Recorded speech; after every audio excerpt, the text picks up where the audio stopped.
Hey everybody, I'm Beebs Kelley. Welcome back to another video. Today's video is going to be a lot of fun. I have finally just watched the engagement interview from Prince Harry and Meghan Markle. Yesterday, we looked at all the engagement announcement outfits and what they wore and compared that in a special fashion edition for engagement weekend. So if you missed that video, I will be sure to link it for you all. But in the interview, the first question she asks them is how the engagement happened. Like, how did you propose? She asks Harry.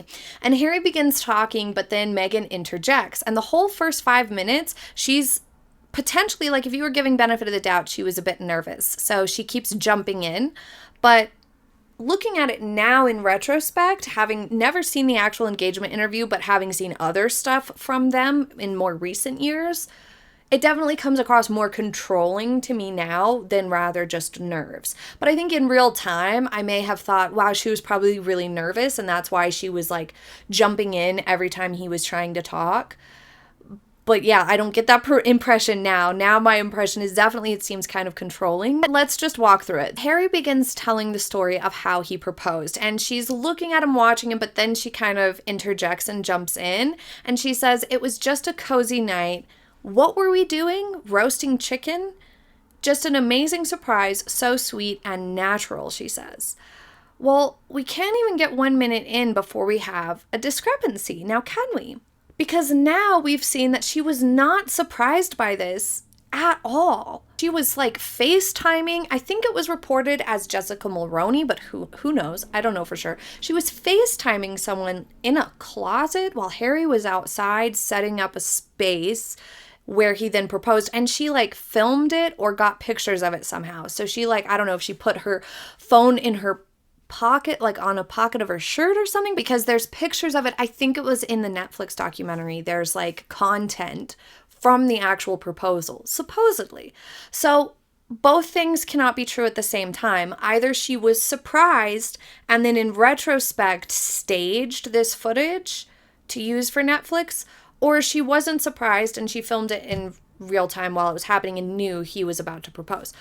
What do you think is the truth? Also, I would argue that like trying to film it the way that it appears she did, I mean, we don't know exactly how she filmed it, but the way it looks that she filmed it, it does seem like it would take you out of the moment a bit and not be natural. I also found it a bit odd that she asked him, what were we doing? One thought could be that she wanted to include that they were roasting chicken, so she kind of encouraged him or wanted him to point out that detail. But I don't know, it just seemed a little odd to ask, to phrase it as a question. And what were we doing? Roasting chicken? I don't know. I feel like if you're recounting an event, you would just be like, I was roasting chicken in the kitchen, and or we were together, we were cooking a meal together, and then this happened or something. It just felt a little staged and rehearsed, which we'll get to again later, that she asked it in that way, because it's not a very natural flow to be like, and what were we doing? Roasting chicken? It seems weird. Throughout the interview, but especially at the beginning, when she was answering questions, she was often looking at Harry rather than the interviewer, which is a bit odd as well. I get doing it sometimes, but on things like how long had you been together, she looks at Harry and again asks, she's like 1.5, 2 years, and he says about 1.5. But it was a question. She asked it to Harry in question form. Since that's one of those things that you know you'll be asked almost certainly in an engagement interview, it would make sense to kind of refresh yourself beforehand and be like, yeah, it was exactly 18 months. It seemed a little strange again that on another question where the answer should be direct and clear, she once again phrased it as a question towards Harry. This happened several times throughout the interview, and it was just something that really stood out to me right away as an odd approach. Everything that we know now, this puts it in this context of like keeping it vague, perhaps on purpose. It has now come out that she may have been with someone else, like still in a relationship when she began dating Harry. So it would make sense to not be super accurate about that answer or want to keep it a little more quiet and private, because that's kind of not giving the best first impression. It's difficult to just straight up give the benefit of the doubt at this point because of everything that we know. It seems misleading on purpose. And I'll get to my hypothesis on why that is a little later. And still, at about almost 10 minutes in, she's still jumping in to take the lead on almost every single question. When the interviewer says, well, your courtship and romance thus far has been a bit of a whirlwind, she seems a bit offended at that, or like she really wants to push that idea away, because she kind of seemed a bit taken aback by that, a bit like, no, it wasn't a whirlwind, but she doesn't ever acknowledge the short span of their relationship. A year and a half is not that long to really truly get to know somebody super well. I think it would have benefited her and been more genuine for them to acknowledge that it was pretty fast, and to some does seem like a whirlwind, especially since the most recent royal engagement that the public had been exposed to was Catherine and William, who had been together for a decade, or at least known each other for a decade before they got married. I think it may not have been quite a decade, but regardless, they had really dated for many years and known each other for a long time before they got engaged. So it would have been smart to acknowledge that it was quite short and that the impressions of the public would be quite short. So it was kind of short-sighted of them to glaze over that and really reject a whirlwind idea when, to the public, it would seem very whirlwind. So they would have benefited from some sort of an acknowledgement of that, especially because they were long distance as well. When asked how they first met, Meg has this big reaction immediately and then jumps in on Harry's answer about protecting the friend's privacy who introduced them. It was a weird thing to say because honestly, it seemed like she didn't trust Harry to not say the name of this person, and it created this air of secrecy around how they met that was just not a wise path for a public figure, a couple in the public eye who was going to be working on behalf of the monarchy and representing the Queen at the time, giving the impression multiple times throughout a 20-minute interview that you are being kind of secretive or especially vague about things is just not a great look. He said that they were introduced by a mutual friend, and he didn't look like he was about to say the name, so it was really an unnecessary interruption from her. It's as if she's treating it as her interview and not theirs together because she is so quick to interject on his answers and kind of monitor what he's saying to make sure that the talking points she wanted highlighted were highlighted, or the details she wanted brought to light were shared, and also not other details being too specific. One theory out there is that she wasn't fully honest with Harry about a lot of things, that a lot of the stuff that has come out has been surprises to Harry as well, which is part of why Harry has been so aggro towards the media, because he believes her, but she's lying. So when the press is calling out something that's a lie or pointing out something, she's like, that's not true. So then he's mad at the press, not her. That's a theory. It seems like it could make sense, but it also makes sense that perhaps they together decided to keep some of this stuff secret. But what do you guys think? Do you think that Harry was caught off guard about a lot of the stuff that's come to light that were inconsistent? Because it would make sense that she was kind of trying to keep things vague and keep things quiet, perhaps in part because she wasn't fully honest with Harry about certain things. After he answered the question on their first date, she then proceeds to retell the exact same story but with different details highlighted, which I thought was a bit strange. His version was, all right, let's get out the diaries and see when we can see each other next, and then, ended up going on a trip to Botswana a couple of weeks later or something like that.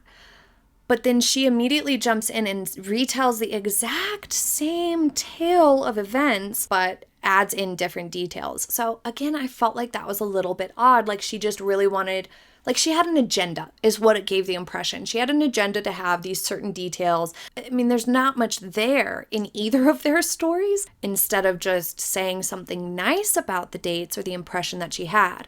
I think it would have been more endearing and made a little bit more sense in the context for her to just follow up with something like how impressed she was by him, or how taken to him she was, or how amiable he seemed. Something like that would have made more sense than just retelling the same thing again. One of the next questions was asking whether he knew about her beforehand. She asks if he had seen Suits, if he knew who she was. And he's like, no, I didn't. I had no idea. And she follows up. She clearly, this is one of the points that people warned me about, that she clearly didn't appreciate that. And it is true. Her face, she does make some faces and looks down, clenches her jaw. And then she goes deep on driving home the point that she didn't know him either, which now we know to be highly unlikely or impossible. And I mean, even then, that would be like, okay, yeah, I mean, who didn't know who these boys were? Because when anybody of their age were like full-blown kids or teenagers when Princess Diana passed away. So Prince Harry, Prince William were in the media nonstop. They were in tabloids everywhere. Even I remember seeing them as a child on the magazines at the checkout lane at the grocery store. It seemed silly for her to take such great lengths to explain how little she knew about him in this interview. It did give the impression that she was trying to be like, well, I didn't know about you either, okay? And then I didn't know much about him, so the only question I asked this friend who was setting them up was, is he nice? Because if he wasn't nice, then it just wouldn't make sense. It's really an empty and pointless addition to this interview. It meant nothing. It brought nothing. It wasn't like complimenting Harry as a human being as being super nice and kind. She doesn't follow up with, I was so pleasantly surprised at his tremendous kindness, or anything like that where it would have made sense to include. And it wasn't like he was rude, like, no, I had no idea this lady was just a complete nobody to me.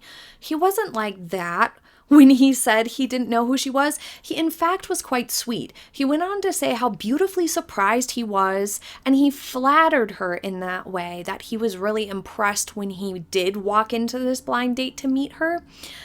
So if it had been left at that, I feel like it would have been fine and really rather complimentary to her, because he wasn't dismissive of her in any way. He just hadn't seen the show. I never saw Suits either. She keeps reiterating that it was refreshing for them both, because the interviewer was like, that must have been quite refreshing for you, Harry, to have somebody who didn't know so much about you, or perhaps implying somebody who's not from the UK, didn't necessarily know as much about him. He might have felt refreshed by that was like quite nice.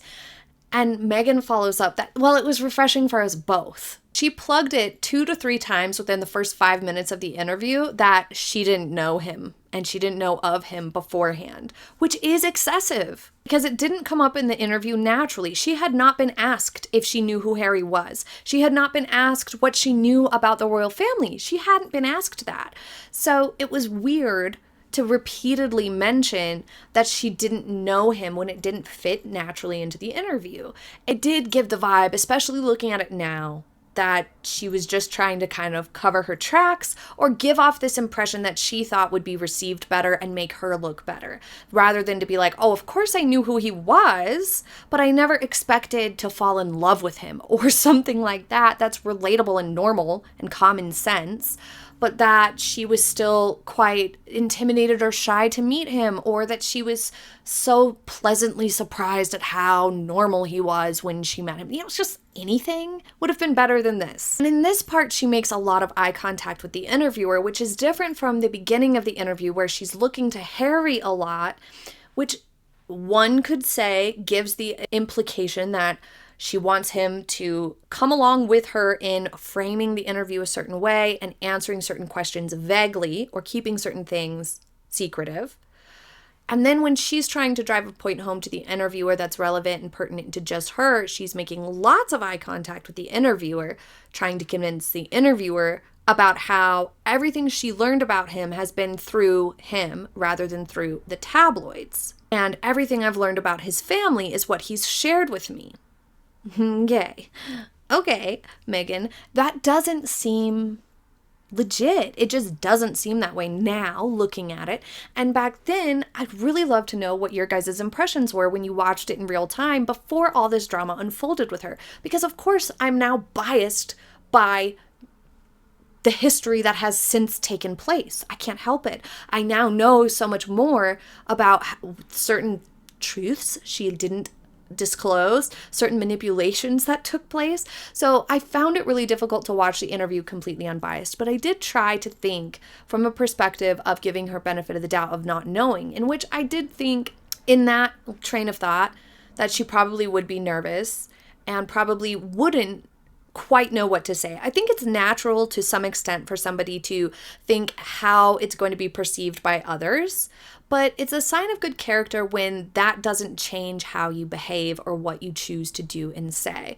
When you put that aside and knowing, yeah, people are probably going to think I knew him, sought him out, because who wouldn't assume that? That would make it seem so much more authentic and genuine than this approach that she took. She also continued on to explain how authentic and organic their relationship began, that they took the time to really get to know each other in private. Like, for example, Harry mentions the Botswana trip, but they both mention the time in which before the press found out about their relationship being this quiet time where they got to know each other, and in her words, organic and authentically. It's kind of sad now hearing that because we know it to be a rather fake and vapid choice of words. He mentions that he fell in love with her so quickly at this point in the interview, and that can be considered a bit of a red flag at times because it's often a very common thing in more toxic relationships or personalities with love bombing where, this person might mold themselves in a way and model themselves into what they think will be most appealing to you and really, really go great lengths to get you to fall in love with them. And then they end up being quite the different human being on the other end of that. And so that, I think, was not the best thing to include in the interview because it did, for some people, probably trigger that red flag. When asked what impact he thinks it has regarding her ethnicity, I think that's how the interviewer worded it anyway, with her joining the family, she asked about the impact that he thought that may or may not have. He said, it's just another member added to the family, another team player. She looks down and clenches her jaw at this point, Meghan does, as if she was disappointed that he didn't say it was particularly special or better or like important or something. But honestly, he was saying what I think everyone was thinking at the time, that it's a non-issue. It's not a factor in anything.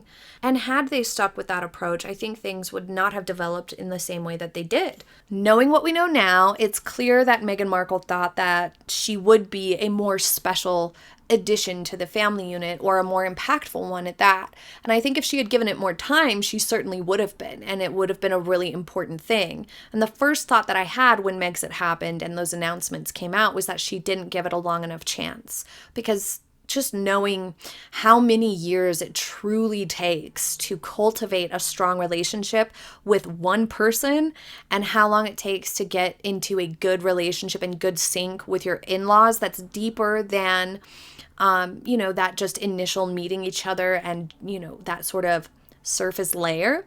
Getting past that to where you can weather the storm through conflicts or disagreements gracefully with in-laws takes a lot of time. And she was also joining a new job, a new work firm, so to speak, which has its own learning curve. And 2 years or less with a maternity break in between is just not enough time to really get the feel for something and come into your own in something. And so I think that reminded me of this when he said that she's just another team player, just another family member added. It's exactly what everybody was thinking and how everybody feels about these types of things. It is a non-issue. Most people didn't even realize that she was of mixed race.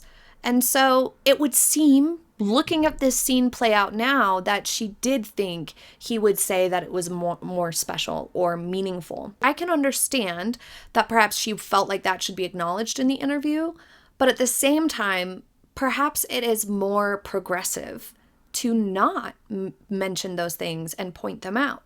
He says at one point that it was a huge relief to him that he knew and was confident that she would be good at the job, which is another sad point.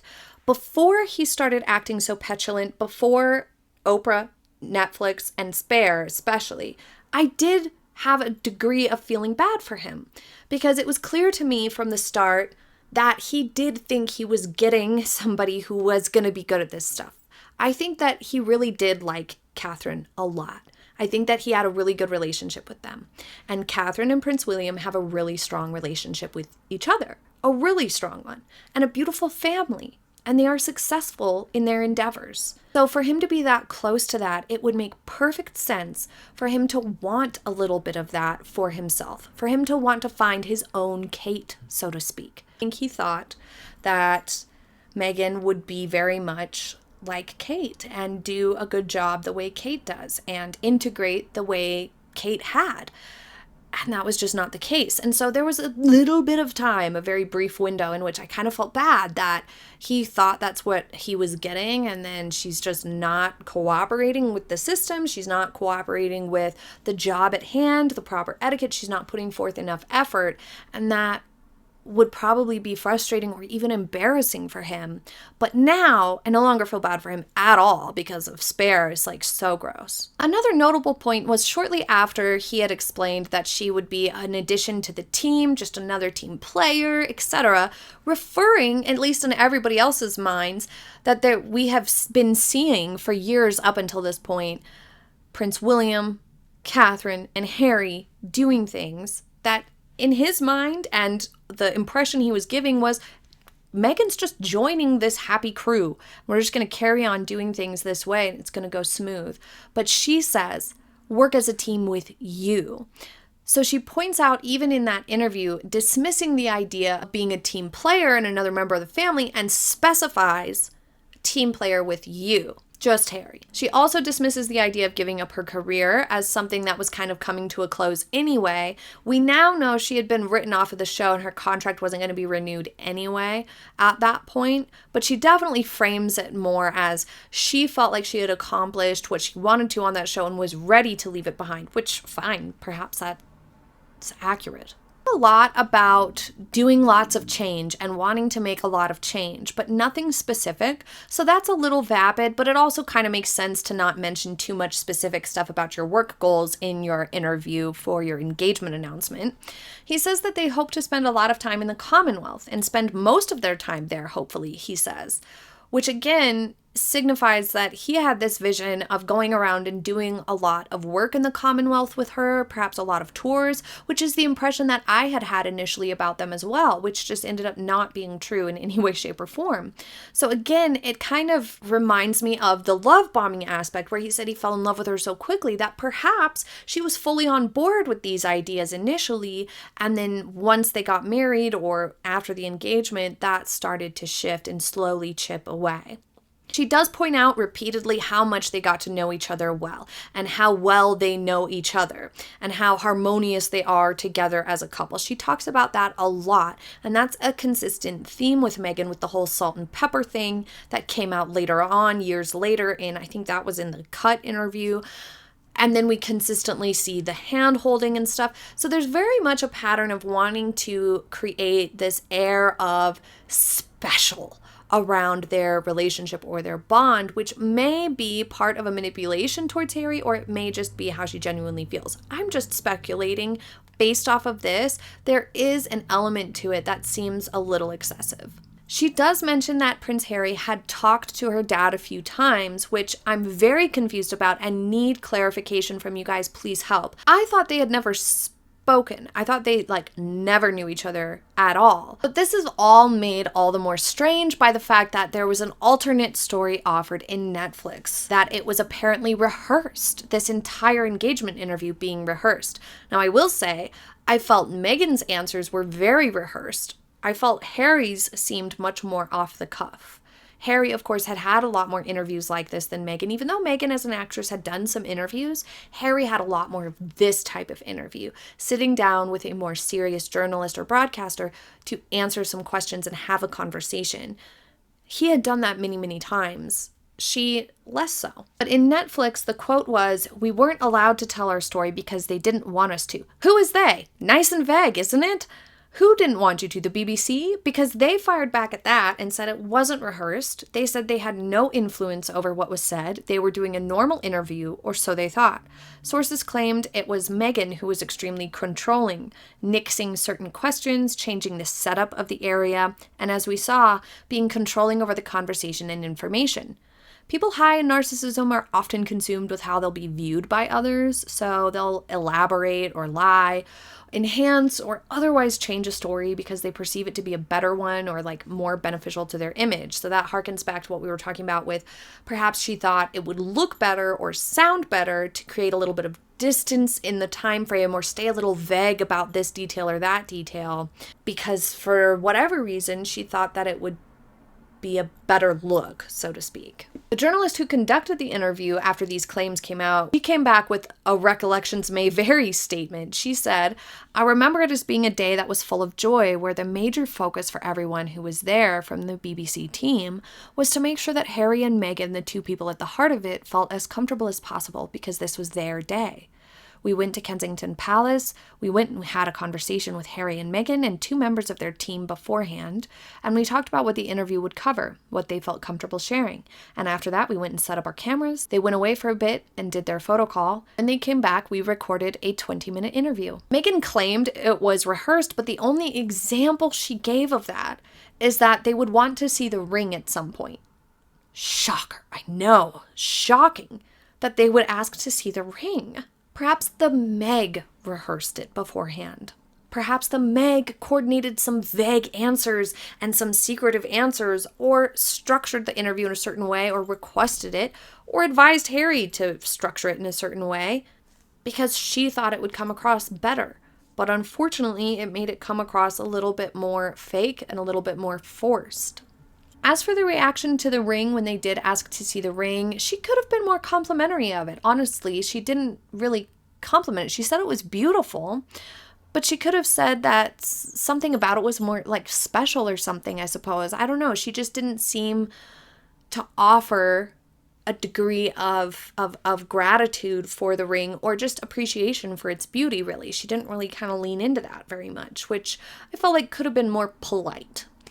Now, after watching two other engagement interviews, I definitely feel that there were some inspirations taken from those interviews for Meghan and Harry's interview. And since they've admitted to it being rehearsed, it would be reasonable to think that she did pull some inspiration from some of these other two interviews. But what did you think of this engagement interview when you saw it? Tomorrow we're going to talk about how it compares to Catherine, the Princess of Wales, and Prince William's engagement interview, as well as Prince Charles at the time and Princess Diana's engagement interviews, and see if there was any inspiration taken. So you don't want to miss that. Be sure to subscribe as we continue on this engagement weekend special. Thank you so much for being here with me today. I will see you tomorrow. Have a happy day, everybody, and happy holidays.